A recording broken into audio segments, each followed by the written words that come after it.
Hi, I'm David Andrew Wiebe, and joining me as always is, It's Maveen, Kaura. and this is Using Your Power. Check us out at usingyourpower.com. And today we wanted to attempt to close an open loop from the first episode in which we talked about, what was it? Network marketing. Yeah, network marketing. People have positive associations with it. Some people have negative associations with it, and pretty much everything in between. Some people are pretty extreme about it too, right? Whether it's really extreme about building a network marketing business or really extreme against network marketing as a business model. That is very true, David. There's a lot of different people who have joined network marketing and tons of different people who've experienced tons of different things. Before we dive right into this, I'm going to ask you a quick question, man. First, Sure. How was your day? Yeah, actually, we should start there, shouldn't we? Absolutely. So far, so good, Mav. I guess I've had two or 2.5 cups of coffee, so I feel pretty great. Good. And what have you had an opportunity to do today? I was in a meeting a little bit earlier talking about one of the community artistic projects that I'm involved in. I have the honor of being a part of a couple of them. One is called The Question, and another is called The Listening Room. Very simple names. We like simple names, don't we? Absolutely, we do. Like Using Your Power. Yeah, Using Your Power is a great name. So I was in a meeting for that. I also did an entrepreneur interview today for another podcast that I can't mention here, or I just won't mention here. Kind of hinted at something, though, I think. Yeah, but those interviews are good for me too, because I always get to learn new things from other successful entrepreneurs. How about you, Mav? What have you been up to? Got up super early today, David. I had an opportunity to start my day off by meditating, as I've been trying to in the last little while. Had an opportunity to do a little bit different things now that I'm more at home right now and pursuing different ventures. Got a little bit into juicing here, so that's not steroids. It's with fruits Not and that kind of vegetables. Yeah, juicing. not that kind of juicing. Just really been making a fresh cup of juice every morning here. Had a nice breakfast. I actually went for an hour and 10-minute walk. I think I covered about 6.5 kilometers in an hour and a half. Wow. So not too bad. Almost at 8,000 steps or so now. Perfect. Got about 2,000 to go for the day or more. Make myself a nice matcha tea, and I brought that along with me for a recording so we could just chat and sit back and enjoy ourselves. Yeah, I like the 8,000 step metric. That's what I try to keep track of, and I've done it the last 3 days. The one day I think it was over 9,000 steps, and I'm pretty sure I'll make it today. But today, I mean, it's a pretty action-packed day for me after this. I'm going to go out and play a gig, not immediately after this necessarily, but a little bit later tonight. I'll be going to play a show with the band Long John Lev, so that should be fun too. Absolutely.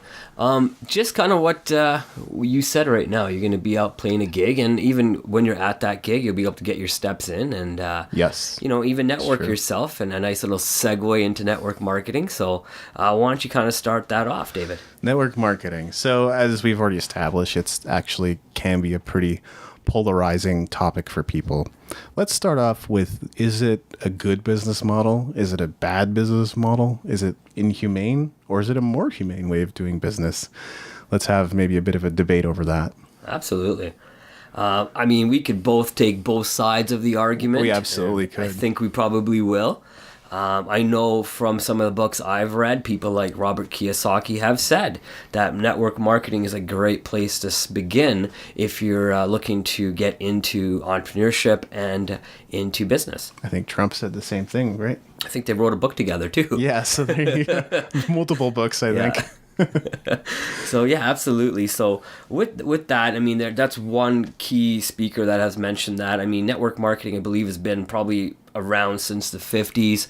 Tons of different businesses have come along since Many then. have come and gone, which is the know, interesting part.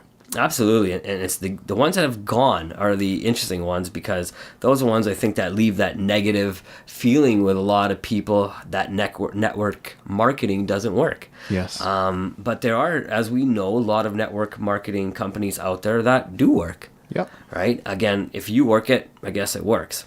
if you have a really good legal system behind you, it seems like it's a business that works and won't go anywhere. So, first of all, having that reassurance that the company that you're taking advantage of is not going anywhere and is going to stick around over the long haul is pretty important consideration. And the reason I say that is because I've been to enough meetings to know what we're talking about. Like if somebody calls me up and says, let's go to this meeting, I'm like, you know what? I'm pretty sure I know what they're going to say because I've been to my fair share of these things. Not that I'm like super burnt out or negative on them or anything like that. But I think that's also how a lot of other people feel about network marketing as well. It's like, oh, I just got this call out of the blue from my friend. What the heck do they want from me, right? Yeah. Well, it's funny, we've both gone through the same network marketing, like we had mentioned on episode 1. Yeah. The same company, just different times. So we and definitely different training systems. And we've both had an opportunity to really sit down and kind of see the ins and outs of how the businesses work with 2 different teams as well that we were a part of. Your experience and my experience, although at different times, seem to has been the same as we've gotten to know each other and spoke together. Do you want to get a little bit into how you got into network marketing again? Maybe not the full story, but more into just the immediate part of how you got into it and maybe, again, the little bit of the why. Well, believe it or not, my first exposure kind of happened prior to this last occurrence, but it was in a different time, different setting, different way. We lived in Japan. And my dad ended up joining a business along with some of his friends because that's really the kind of guy he is. And we utilized the product. And I don't think we did a lot of selling of the product or signing up people to be a part of our business. So that was really my first exposure. So it happened fairly early on, even as a kid. But when it came time to do it myself, that's when I learned about the same organization that we're talking about here. And I guess I had a couple of friends sort of approach me because they were very complimentary towards me, which might be an indicator of somebody that's trying to get something from you. Maybe, maybe not. Well, or they just see something in you, perhaps. That could be it too. Right. So, and they showed me what it was, and I kind of went, I feel like I've seen this stuff before. It seems really familiar, and I'm not really certain that it's for me. But, they kept that relationship with me, and I ended up going out to one of the meetings. And normally what happens is they'll take you through this process, sort of this prolonged several week, multi-week, or maybe multi-month process, depending on how accountable you are and whether or not you dig into the materials they give you, such as CDs or books, make a decision about whether or not you're ready. But I ended up saying to them, hey, do you have any materials where I can learn about this? And so they came over and handed me a box, and I took the box home. And so you were like the perfect candidate for the network marketing business here, hey? Because you wanted and you were hungry for that information. I was definitely searching for something because of the various financial events in my life and things that didn't go well. Conversely, though, I don't know if those are the best people to get into the business, if only because if you don't have a solid financial footing, you're going to have a hard time buying the product and keeping up with your product orders on a regular basis.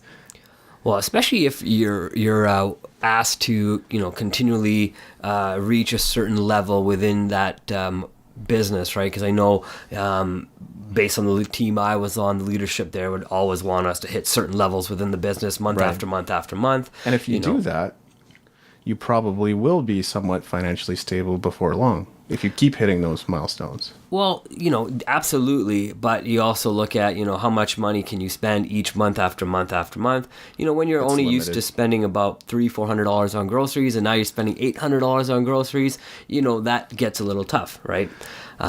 You're absolutely right. You would have to change your habits in a significant way. So if you're used to buying meals, I guess you would cut that out completely. Just kind of buy those snacks or bars or protein or whatever it is that your business offers. Some network marketing organizations don't even offer that. So no, that's very true. Then it's a whole other game. But Well, true. And again, depending on the business, network marketing business that you've gone to, we're only talking about one type, but I've heard of and seen, cosmetic ones, jewelry, of telephone, ones that have come and gone as well. And it's funny with your story, the way you got introduced to it. I actually got introduced to it a few different times. And once when I was actually 13 years old, and still young, not able to join the business at that time, but it was my next door neighbor. I used to go over next door and play with his kid, and me and him would, enjoy ourselves and play all night, whatever. We'd be gallivanting through the neighborhood, but, he was pretty entrepreneurial and said, hey, you know what, why don't you come take a peek at, this little side business I got? And I'm 13 years old. I had no clue what he's talking about. I went and checked it out. I said, okay, well, there's about 10 people here in the house. And it was kind of neat. Obviously, 13, wasn't really thinking business, wasn't really thinking, anything but what a 13-year-old kid thinks about at the time, playing basketball and trying to talk to girls, right? Yeah. So that was my life there. Yeah, that's me at 13. Yeah. So, again, I saw the same plan at 18, and I was pretty much in the exact same place, now just headed off to college. But when I saw it again at 22, I saw it with a different eyes, and I was actually introduced to it by a really close friend of mine, and she had said, talk to my close friend. So I trusted her, and I got into it because she trusted them. I asked them about 100 questions before I got in. Not as easy as you did, right? Because you were hungry for it. I was still pretty skeptical, wanting to know, what are these guys trying to take from me, right? But I trusted her, so I said, let's give it a shot, right? And I ended up being in that network marketing group there for almost about 5 years. About the same for me. Yeah. and the interesting part about your story is, yes, if you meet the right people, they're totally honest. And integrous is not a word, but it's a word they like to use. A person of integrity. That's right. Well, that's going to be a new word we're going to add to our dictionary. Integrous. As far as I know, that's not a real word. But I guess my point is, the quality of person that you meet oftentimes is quite good. Yeah. Even though you might find out later that they aren't what they appear to be sometimes. You know what? That's very true, and that was in my case as well, right? And there's a reason. If what had happened on that team had not happened, I'd probably still be in that business, probably to some sort of capacity, probably at some sort of level. But not wanting to get into somebody else's story. Things do happen, and unfortunately, one of the rules is don't cheat on somebody else's wife. Well. Right. Unfortunately, those rules got broken. Dang. So, you kind of got to walk away, because how can you trust people like that? Yeah. Well, I think that's what they mean when they describe leadership, because there's such a huge emphasis on leadership. If you're not the kind of person that can properly represent not only your business, but yourself, like really everything is interconnected in a way, and to tie it all back to personal development, right? Absolutely. Well, you said personal development, and that was actually something I was thinking about. What you said you would ask for some books. You were asking for these audios. You actually took the initiative. Like, most people, I'd say probably 99% of the people don't take the initiative to find out more information. That's true. They're kind of force-fed that information and say, hey, take this CD home, give it a listen, give it back to me in a couple of days. I'm gonna follow up with you. But you were the other way. You wanted to get that information, right? I was the other way. I was just like, well, sure, I'll listen to this CD. Sure, I'll read that book. Really not trusting what was going on, because obviously I was so new to it, right? Where you were really hungry for that. If this thing is so good, why waste time on bringing me to all these meetings? And then I found out later that they want you to attend every meeting, and it's not just like 4 times a year, as sometimes they say. Those are your major conferences, which are going to eat up all of major weekends, really. It's weekly commitments, sometimes 2 or 3 meetings per week of at least 2 hours, if not more, because, most people are kind of hanging around with their upline long after the meeting has ended. Absolutely. In my experience, we had the Sunday phone call meetings. So we'd, go out, we'd be networking during the week and we're gathering phone numbers. And then on Sundays, we're calling people. And, you're at your upline's home. And if that's a politically correct term I can use, that's the only word I know. But then on Wednesdays, we were at our weekly meeting. And then your top leader, you're the guy that's kind of teaching everybody. He's calling impromptu meetings. Hey, come join us all. We're at this restaurant. Whoever can make it. And you're out there spending $30-$40 on a meal, and you're not even noticing all these little things. But you're right. Yeah. They kind of have you there. You're at this meeting. You're not networking. You're not growing your business, but you're growing your association. Exactly. Right. So. Not a bad, but if that's the only thing you're doing, you're not going to see the best results. Yeah, I think you'll just keep showing up to meetings and soon realize there are people around you growing their business. Meanwhile, you're kind of just sitting there watching them as they grow it. Yeah. So. Yeah, no, that's true. With respects to the audio, do you remember how much audio CDs you were listening to on a daily, weekly basis? Well, I think I'd listened to at least one. Early on, I'm sure it was probably 3 or 4 audios per day. And as time went on, I listened a little bit less. Oh, not more? Yeah, exactly. And why is that? I think because, we have these steps that we're supposed to follow as far as keeping plugged into the system so we could learn how to build a business in a very, very niche and specific way. The daily quote unquote obligation was almost like you got to do 1 audio per day, right?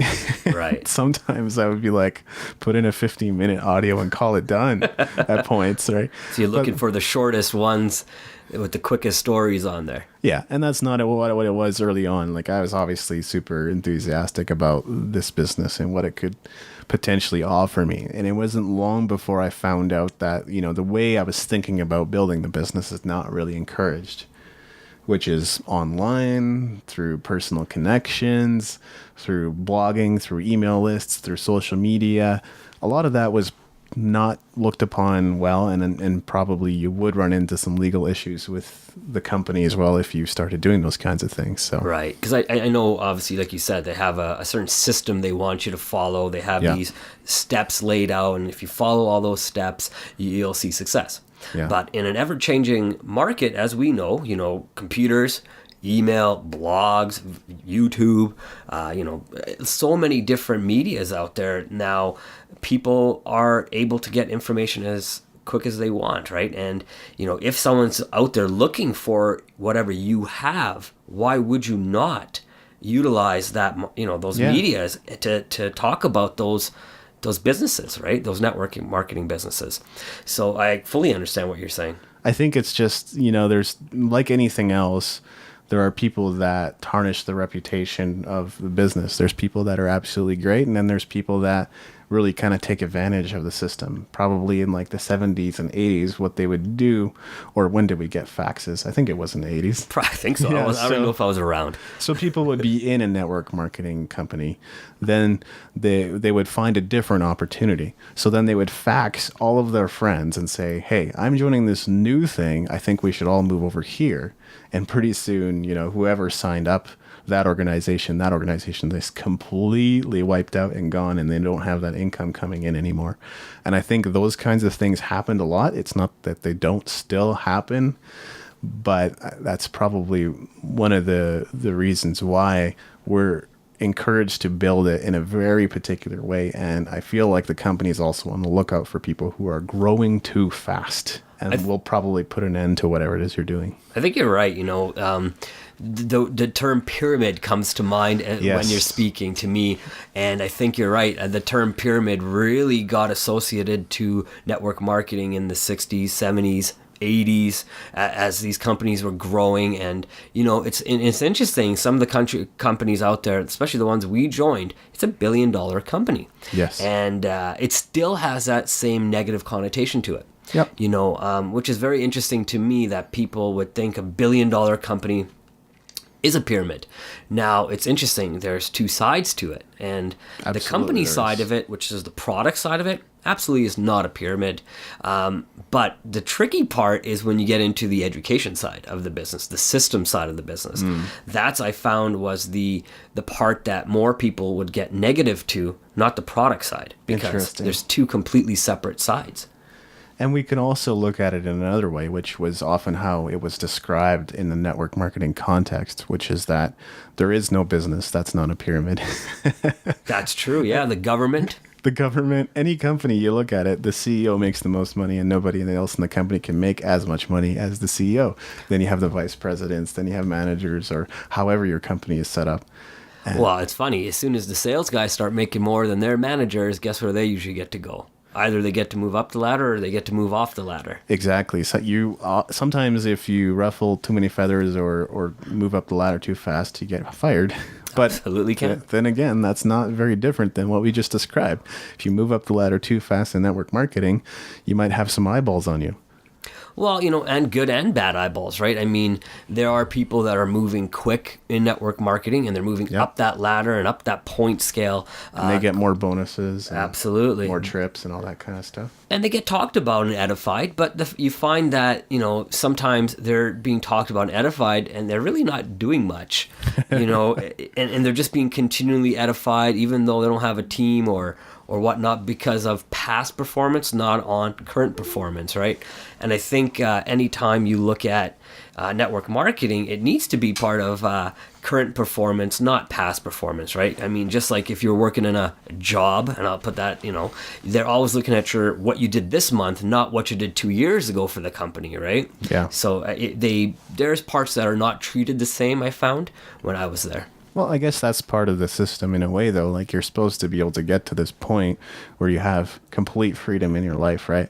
To me, that's not being completely truthful, because if you're out every night working for your business, that is still a form of work. It's still an obligation. It's still a place to be. And they say, well, if you don't want to grow your business, you don't have to do that. But now you're starting to feel guilty for not doing it. So you just go out night after night after night, continuing to build your business long after the point where you're quote unquote free, whatever that means to you. I agree, and you've put your money into, right? You've invested money into buying your business license so you can do the business. You've invested money into the products. You may your first month maybe a $300-400 investment into your business, and now if you're sitting at home and not doing something, you do feel guilty as well, because you've spent all this money and there's no investment back, right? So after that first month, you're buying product again on the second month, because you're asked to buy that product. So your leadership team and everybody above you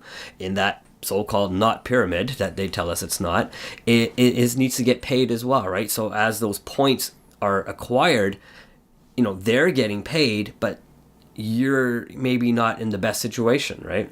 So now you feel guilty for not going out, feel guilty if you can't buy a certain amount of products, getting pushed to buy them, so it's a vicious circle after a while, especially if you're still trying to get comfortable in it, and they're pushing you, right? But again, on the flip side, I'm imagining there's teams where people aren't being pushed and they are guided through the process a little different. I'd hate to say that every team is the exact same. They're definitely not. I've heard of teams that are structured differently, or they encourage you to build your business differently than perhaps we were encouraged to do. Honestly, if we started talking about it, there probably would be some differences between your organization and the organization that I was a part of. I think we can agree that it's because it's the same way in any organization, any community, any church, that nothing is perfect. There is no perfect organization, just maybe a good fit for you. And if you can find that fit within network marketing, I'm pretty certain you'd feel confident. You feel good about what you're doing. You'd feel like, man, this business is really good. It works for me. I make some extra money. This is great. Whereas if you find yourself in the wrong environment, rubbing off on the wrong people, or just people that don't work or understand how you work, they don't work like you, then you begin to encounter some personal issues, which is something, you can either face and deal with, or, leave that business and choose not to be a part of it anymore. which is not, and I don't think is unreasonable choice. I just think it's made to sound like you're a complete loser if you don't continue in the business. That's often what I heard. Well, it's funny you say that, and I start thinking about counseling. You're supposed to go to your upline and you counsel and Yes. you talk to them. In some cases, hey, you know what? It's not a bad thing. It's always a great idea to brainstorm or mastermind with somebody and throw those ideas Couldn't off, agree right? more. Yeah. And I know me and you do it all the time, once a week to 2 times a week to sometimes once a month. Whenever we have that time, we do it. We go out for a quick coffee and we mastermind. Yeah. So that's not a bad idea. But as soon as, I started thinking, it's like, I want to buy a house. And the person that's telling me, no, don't buy a house. Right. Well, That's a blanket counsel that they probably have stored up in their repository, in their library of their brain. They're going, buying a house is absolutely a bad decision 100% of the time for anybody that can't afford it. absolutely. And even if you're working and, and looking at the Calgary market, we both know how the Calgary market is and was back in 2000 and, 2001, 2005. Houses were pretty cheap to buy if you look at what the market is today. That's exactly when I bought, I think. Yeah. And, probably a couple $100,000 you bought a house. Now, you get a house for $600,000 plus, Yeah. depending on size. Now, through that counsel, good or bad advice, in my opinion, you have an opportunity to lose a lot of money, because if you had bought a house for, $100,000, $200,000, your mortgage may already have been close to being paid off, versus buying a house now at $600,000, and now you're having to use the next 25 years, if you're in a regular job, to pay for that, right? If you're in a direct marketing, they want you to reinvest your mortgage money that you'd be putting in your own investment back towards the business. Yeah. Right. So a little bit different. So I found it very interesting when I had 20-year-old, or 18-year-old kids trying to tell me that. And it's like, do you guys even understand economics and really what is being taught? Because, yeah, sure, it's better, in my opinion, to have your own versus, take from somebody else. Well, that's probably a future topic for another podcast, unless we want to dive into it, buying a house. But I totally hear what you're saying. Those are the kinds of things that will often be brought up. You were supposed to be ultra conservative in how you spent your money, because they wanted to make sure the consistency was happening. And I get the reason why. They want to make sure month to month the sales are happening with all of their downline. And that way you have a stable business on your hands that's fairly predictable. And it's the same thing, like if with usingyourpower.com, we'll say, for example, we started making several $1,000s a month. We don't want to take a pay cut. We want to continue to grow the business. Now, we understand fluctuation. And so we might have good months and not as good months. But overall, as a trajectory from like year to year, we'd want to be on a growth curve. So it's the same with any business. And that's why you're advised to be conservative, delay gratification. And honestly, those are very good, sound financial principles. But if you're thinking you want a home, gosh, you're in the wrong business. Absolutely. That, maybe a car. Now, there's some good advice that came out of that. I've seen people buy $50,000, $60,000 cars, and Yes. they only make about $30,000 a year. Not buying that car was a good financial advice. I think there's a lot of great financial people out there like Dave Ramsey who mentioned that, don't overextend yourself. And I mean, these are great financial advices that can be learned through direct marketing. Yeah. But again, it's knowing who you're getting that information from and really trusting that information when it comes to you. I had one upline mentor who was not loosey-goosey. He was just a little more lenient or open to suggestions and ideas. And so when I brought him to the fact that, like, look, I don't have a car anymore. Like, is there anything, what would you suggest? And probably most upline people are going to tell you, forget the car. Now you're going to take transit every single day until you can afford a car again. Spend about 2 hours getting where you want to be and missing missing everything you possibly can get to. And I was like on transit for a couple of months, and that was more than enough. Thank you very much. Yeah. But he actually advised me, hey, basically we tell you not to go into debt, but here's the thing: there's good debt and bad debt. A car is one of those things that if you have, you can go and teach more, which is what one of the things I do is teach guitar. You can go and teach more. You can go and meet more people and have more meetings. It's going to make it easier for you to get from point A to point B. So I don't see why not. So I did, go into debt to buy a car at that point. Yeah, and sometimes you have to, right? But again, you don't have to buy a $30,000-$40,000 car. You probably bought yourself a $3,000, $4,000, $5,000 vehicle just to make sure you can get from point A to point B. I think I was actually only a little bit over $2,000, and I think the previous owner didn't have a whole lot of confidence in the car. But it's a VW, and there you go. It's a tank, man. It keeps on running, still runs, still the car I have today. Nice. What year is it again, David? It's 2000. Hey, nice. Hey, it doesn't matter, right? As long as you can get from point A to B right now while we're growing our business, right? So, and I know you've been growing your business on a separate business for a long time, and it's about making those sacrifices, right? And that's something I also learned from network marketing was also making those sacrifices where they're needed. You can't sacrifice everything. Myself, I'm married right now. If they were saying don't take a vacation, it's very tough. You try to explain that to my wife if she wasn't a part of that network marketing. Sorry, honey, we can't take a vacation to the places you want to go. We haven't earned it. And I'll put that in quotations. Yeah. Imagine trying to explain that to your kids. Sorry, kids, we haven't earned that trip yet because, we're only at a certain level in this business. That can get very tough on your marriage as well. Well, it's interesting because I had a girlfriend at the time when I was for part of the season, I was in network marketing.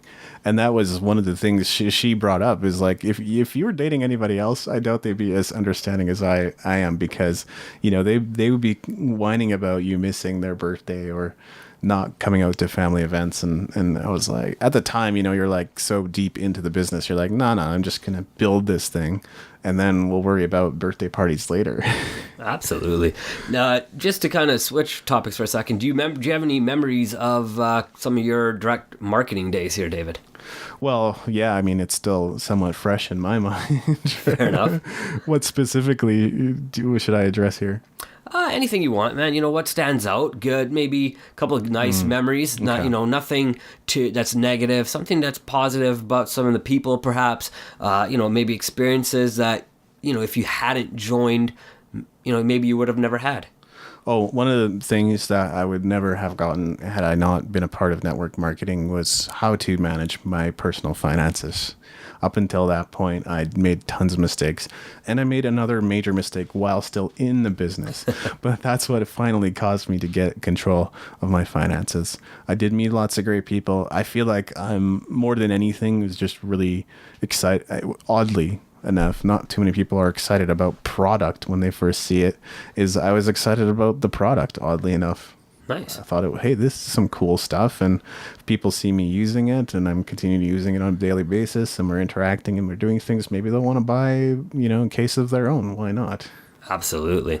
I'm gonna kind of tell our listeners a story about how I actually met you.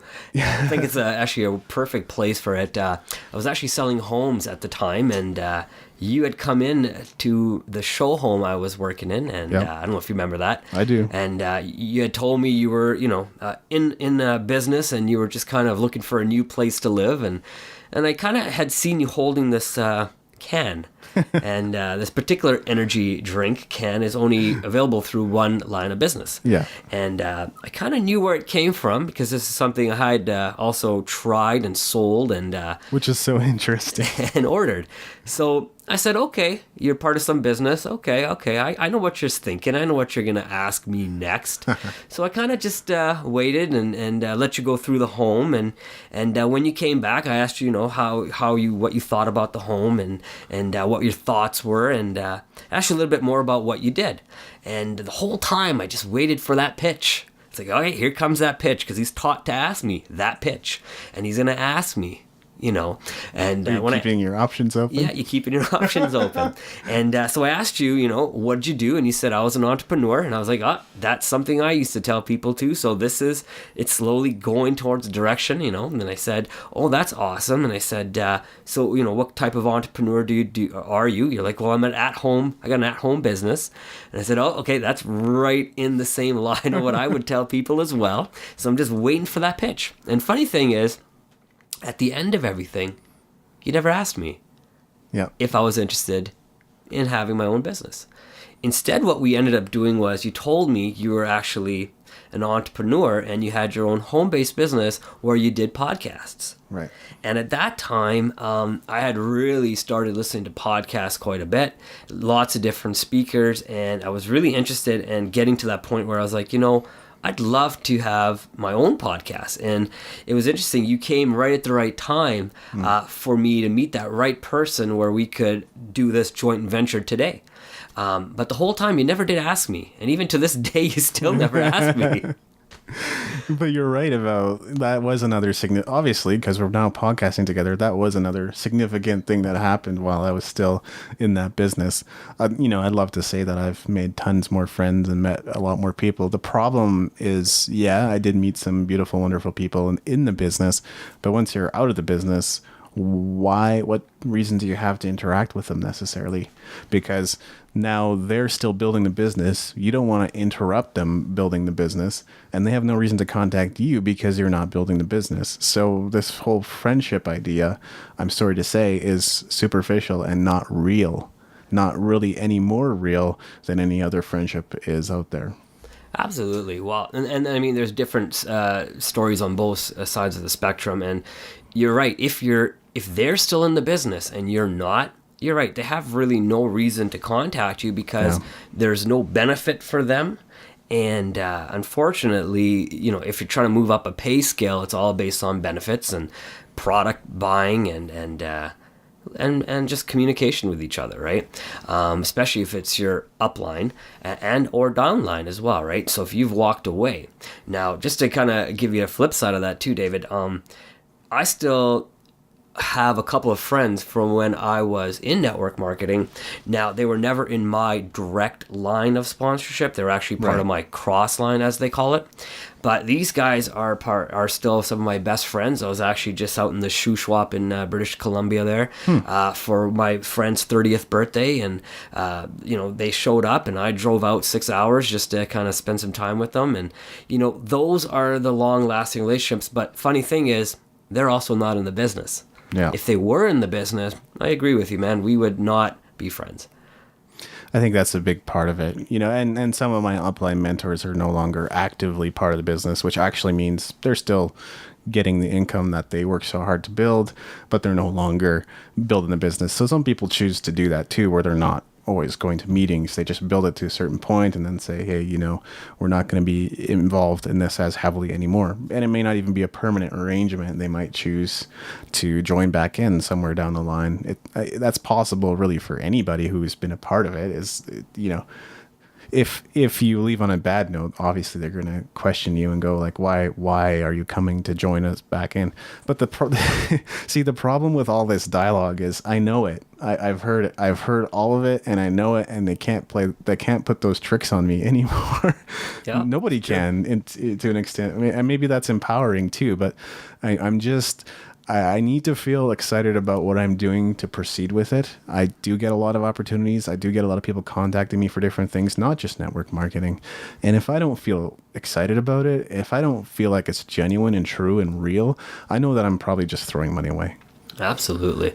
Couple of quick questions. I'm pretty sure we're getting close to the wrap-up of our show, but I want to ask you, you know, a couple of things.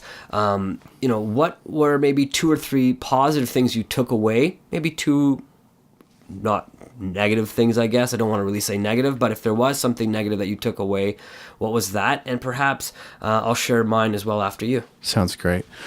Yeah, I think it's really hard to summarize this whole topic, and we could even come back to it in the future. I think we've established that for some people, especially if they don't have business experience, this is a really great business to be in. And I feel like that's one of the first positive things I took away, which was long-term mindset. It takes time to build a business. You have to see 5 years ahead, 10 years ahead, and not just see 1 day ahead or 1 week ahead, as we tend to when we're in a 5-day work week. This 5-day work week cycle encourages us to pretend as though there are 2 days of freedom and 5 days of work, when in reality, you have to live your life as if you have 7 days a week, always, if you're going to be in business. So for me, that was like a really important realization. And that's kind of how the music entrepreneur came about as well. I realized, this mentality is not taught in music. You need a long-term mindset. And obviously a lot of financial principles like delayed gratification, being conservative with your money, that kind of stuff was very significant and important to me as well. So I don't even know that the music entrepreneur would exist if I hadn't gone through this process of learning what it meant to build a business. And I guess what I mentioned earlier, which is that I'm a much better manager of my finances now. I am very conservative. I don't take huge risks at this point, although I definitely take calculated risks. Absolutely. Smart. How about you, Maveen? There was a couple things that I definitely took from it. One thing is I've definitely made some lifelong friends, in that, because we're not in it anymore. Yeah. But, not that I talk to him every single day, but, like I said earlier, I had an opportunity to go out to the shoe shop for a friend's birthday, and I was there, and made that really, it was important to me. These guys took care of me when I wasn't there. They weren't only just about the business. They were really about getting to know who I was as a person. And funny thing, like I mentioned, they weren't in my direct line of sponsorship. They were on the other teams that my upline had, right? So very interesting for me in that regard.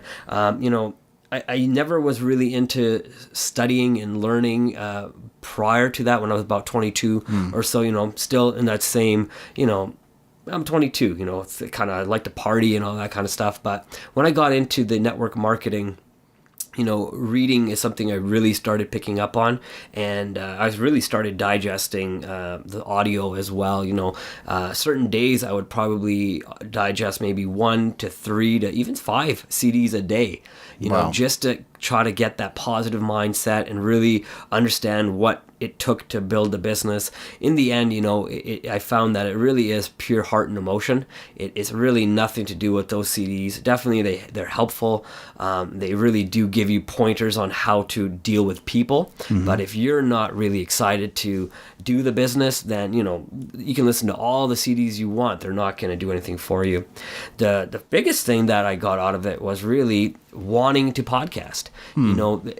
I was listening to these CDs and how people are being motivated, and I said, I've always had that within myself. Like always when I sit with people, we're going to talk and I'll motivate them and give them, some sort of insight on how they can be better and the things that they can do and the steps they could take. And I said, I can do this as well. So that really impacted me in a positive way, saying, I can do what I'm being taught. Yeah, I think I share a lot of those things with you too. Definitely reading, studying some of the people I met. Definitely some great memories, but, may not be applicable or relevant to my life right now in some ways. There's that. It's a very hard topic to summarize, even just in this 40-minute or so podcast that we've been doing. We can't tell you whether or not network marketing is something that you should or shouldn't do. If you believe that you're the kind of person that's a go-getter, that you can talk to anybody, that you can develop your people skills and leadership skills to the point where you're not afraid of any kind of social situation, of confrontation, then I think there's huge potential and huge upside for you in network marketing. If you are a creative person, I know some creative people that have built their freedom with network marketing and are just able to do whatever they like by day. Conversely, I also know creative people like me that probably would have a very hard time building a proper skill set in that kind of business. And I still believe in my personal capacity to build a business. I can build a business. I don't need anybody to tell me that I can or cannot do that. And I can still build a systematized business that allows me freedom. I 100% believe that. And I have the skill set. I just need the people and the resources and the time to do that. So what do you believe? What are your values? And those are some of the things that are going to factor into whether or not you choose to join, but it doesn't necessarily hurt to experience it. Like I said earlier, especially for people that are maybe new to business, you get a lot of the fundamentals in there. Absolutely. I think, David, you said it very well, and it is the choice of the person looking to get into that business. I think you're right. The person does have to understand what they're about to get into. Yeah. Do your research, understand the team you're about to join, That's understand, huge. how that team dynamic is, see if you really fit in that team dynamic. I mean, like you said, there, even when you have multi-millionaire mentors out there like Robert Kiyosaki and potential presidential candidate Donald Trump here, saying that network marketing is a great start and they would join. If they had an opportunity, they would join it as well, if they weren't at the levels they were today. So, I mean, there is some sort of truth in that as well. When you hear mindsets that, from people that have something, and they've built something from ground up, some people say Trump hasn't, but hey, you know what? He still's been able to maintain it. Right. But if you understand what you're getting into and what you're looking to take out of that network marketing, for myself, I took out the fact that I don't want to work for somebody for the rest of my life. I do want to own my own business, kind of like yourself here. And, I found the right venue to do so about 10 years later, but I did find the right venue to go into. And now it's just about working that venue. That's right. That's awesome. And that's how we're choosing to use our power. So how will you use your power? Check us out online at usingyourpower.com.